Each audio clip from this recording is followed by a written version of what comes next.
Fuck it, Diddy. Quit moving around like you're jerking off. You're making me seasick. Tell me, baby, what have I done?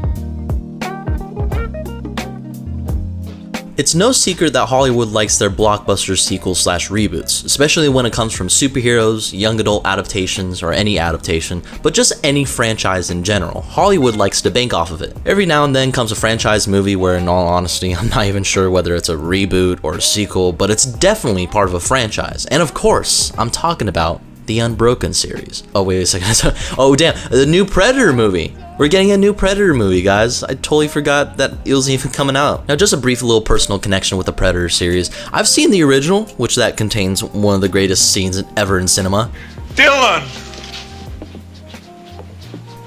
You son of a bitch. I skipped out on 2, but I have seen 2010's Predators and the Alien vs. Predator movies, but they're like one and dones for me. Nothing except the original has something that'll bring me back into watching it. But in this video, we're going to be doing something a little bit different since I'm always covering movies that we never knew existed. Since this is kind of a big franchise movie, I'll dive into some movies that are trying to rip off Predator. And I'll be doing these series for franchise movies because, trust me, there are a lot out there that try to rip off other movies. This isn't going to be a list of movies that I name off of just like my other videos, but rather than some that I've already researched on the internet. So let's talk about some of the 3 that I have already found. Now, the first movie that we have is the 1989 film Robo War, which apparently is so notorious that it's actually labeled as a blatant ripoff of Predator and was never released in the US. So all these clips that I'm about to show have foreign subtitles because it's only available in different countries. And just a quick little fun fact, this comes from one of the writers who directed the notoriously bad movie Troll 2.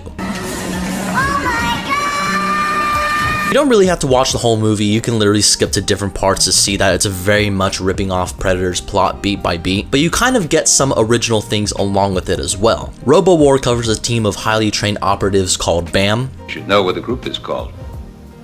BAM. Bam. Big-ass motherfuckers.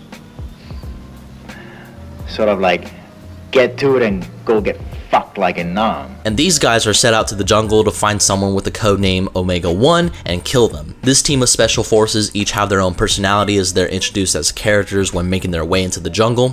Shit, man. Couldn't done all that. Of course not. Can't you see he's been dead for days? Looks more like years. Sweet mother of mercy, can't you smell that stink? Lordy, lordy. His guts have been all scooped out. Hey, this is really weird.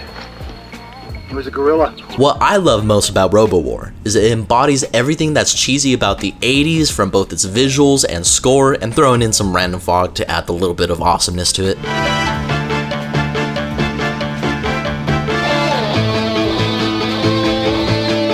Later, as we're introduced to the alien, or the predator of the movie, it gives us its perspective from a very low-budget computer scanner, most likely added some filter to the camera during its shoot. While that's going on, we still hear the soundtrack playing in the background as it gets much more silent in the Robo War's point of view and gets extremely loud again once it gets back to the team.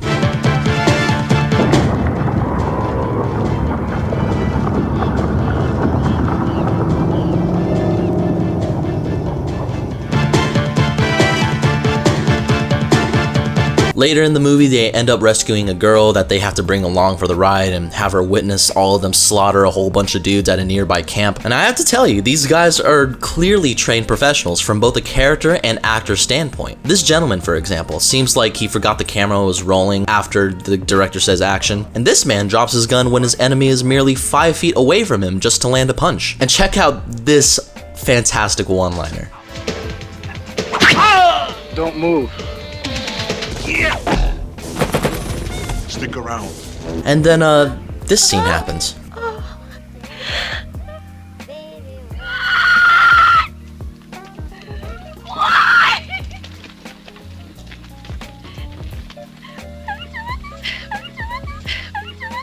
Then we get a full frame of Robo War, although this isn't the first time it's introduced since we had a couple scenes beforehand where they were attacking Bam right after they rescue the girl. But now it starts doing some damage to the team. This man dies first super unexpectedly, which causes this guy to get upset, shoot at Robo War, and he casually walks away, resulting in a huge massacre against the team as they're getting picked off one by one. It was a gorilla.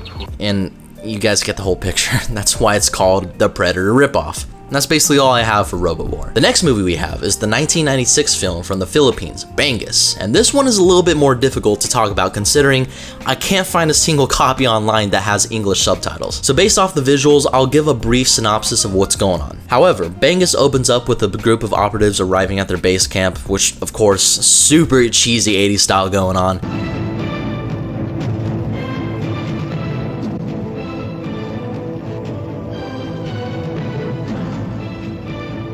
They all get inside a car eventually and head to what seems to be their mission, and honestly, nothing really happens, but just them walking around the sunset, and this scene randomly happens.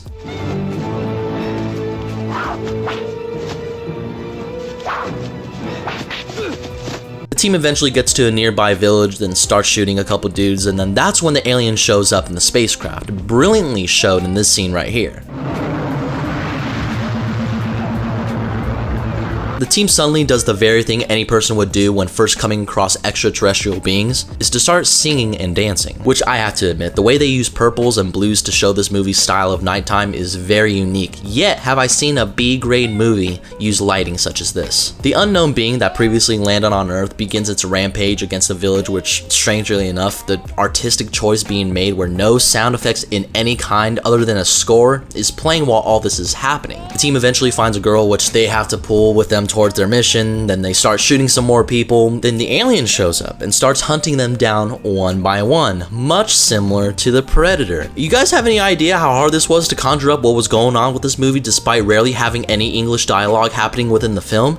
Jeez, the things I do for you guys. Alright, the last movie we'll be covering is the 1996 film Star Hunter. Star Hunter. Star Hunter? Star Hunter. For this film, I'm not going to go too much into depth, but rather than explain to you what the whole premise is. Instead of the previous movies taking place in a jungle location, this takes place within a city, very much like Predator 2, which I haven't seen. This one was, again, very difficult to talk about because I couldn't find a good quality version of the movie, and the closest thing that I could find was this. I aim to terminate the creature in any way possible. Well, don't you think you better get your ass in here?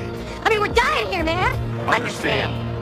This creature is not like our species. It is adapted much more quickly to your world. But to summarize what's happening within Star Hunter, there's a space fugitive running rampant throughout the galaxy and decides to test its hunting skills on the streets of LA. Obviously, some humans get involved and becomes a huge cat and mouse game throughout the city, but weirdly enough, instead of how the Predator and even Robo War and Bangus, the creature uses alien technology to hunt down its foes. Star Hunter, on the other hand, uses regular human weapons. This girl trips over a dumb trap, and this guy tries to blow his way out of being abducted, and it seems like a very promising movie. I don't get it. How can he hunt? He's blind.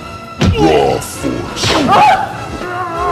It's clearly, it's a Predator knockoff. And yeah, that's all the movies that I have that have ripped off the original Predator. I really hope you guys enjoyed the video. It took some time for me to edit. I really hope you like the idea of me doing rip-offs for big franchise movies coming out during the weekend. It was a lot of fun for me to make, which I'm sure it was a lot of fun for the filmmakers to make these types of movies, because if they can do it, so can you. Just be sure to not have any problems with copyright infringement so your movie doesn't get released in your home country and so on and so forth. But I'll see you guys very shortly. I'm still trying to keep up with a video a week schedule while working on this passion project video that I have going on. A lot of stuff happening for this channel within the next couple months. So for you to be updated on all that, follow me on all social media links down below. Be sure to support me on Patreon if you want more videos like this. Be sure to subscribe to the channel if you haven't, and also enjoy The Predator for those who are going to watch it this weekend. And I'll see you all a little bit later.